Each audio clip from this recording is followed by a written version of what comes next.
સેલવાસથી સુરેન્દ્રનગર તરફ ટ્રકમાં પ્લાસ્ટિક સ્ક્રેપની આડમાં ₹24.99 લાખનો દારૂનો જથ્થો સાથે એક ઇસમ ઝડપાયો।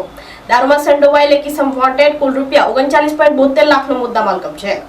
સેલવાસથી સુરેન્દ્રનગર તરફ ટ્રકમાં પ્લાસ્ટિક સ્ક્રેપની આડમાં ₹24.99 લાખનો વિપુલ પ્રમાણમાં દારૂનો જથ્થો પોલીસે ઝડપી પાડ્યો હતો।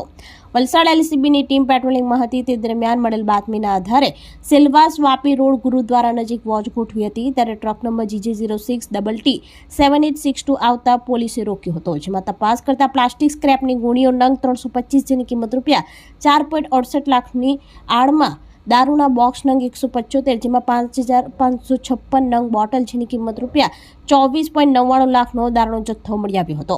પોલીસે રોહિત ઉર્ફે કુક્કુ ભૂપતભાઈ મંજીભાઈ માથાસોડિયા રહેવાસી સુરેન્દ્રનગરને ઝડપી પાડ્યો હતો, જ્યારે દારૂ ભરાવનાર તથા મંગાવનાર દલસુખભાઈ ઉર્ફે મુન્ના ઉર્ફે બગલી મંજીભાઈ માથાસોડિયા રહેવાસી સુરેન્દ્રનગરને વોન્ટેડ બતાવ્યો હતો। પોલીસે ટ્રક, દારૂ, પ્લાસ્ટિક સ્ક્રેપની ગુણી, મોબાઈલ સહિત કુલ ₹39.72 લાખનો મુદ્દામાલ કબજે કરી વાપી ડુંગરા પોલીસ મથકે પ્રોહિબિશન એક્ટ હેઠળ ગુનો નોંધી વધુ તપાસ હાથ ધરી છે। બંને આરોપી વિરુદ્ધ અગાઉ વિવિધ પોલીસ મથકે ગુનાઓ નોંધાયા હોવાનું સામે આવ્યું છે।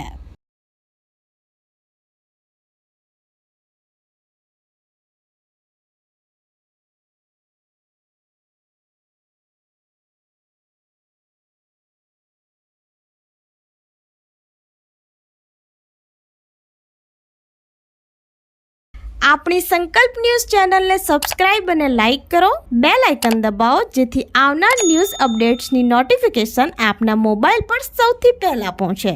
Like, subscribe and share the video.